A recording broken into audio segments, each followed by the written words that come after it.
বাংলাদেশের স্বাধীনতা যুদ্ধে বীর প্রতীক খেতাবপ্রাপ্ত একমাত্র বিদেশি নাগরিককে? বীর প্রতীক খেতাবপ্রাপ্ত একমাত্র বিদেশি নাগরিক হচ্ছে WAS ওয়ান্ডারল্যান্ড।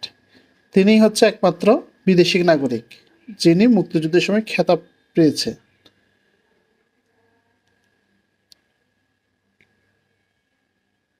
নিচের কোন বানানটি শুদ্ধ? এখানে মুহুর্মুহু প্রত্যেকটাই হচ্ছে রস্যুকার হবে, কোনো দীর্ঘকার হবে না।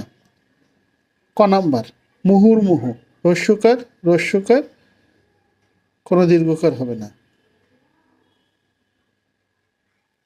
The headmaster and the secretary dash present in the last meeting.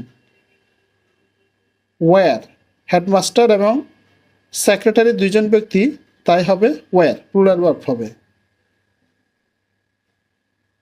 Bangla সাহিত্যের প্রাচীনতম নিদর্শন কোনটি? চর্যাপদ। বাংলা সাহিত্যের প্রাচীনতম নিদর্শন হচ্ছে চর্যাপদ।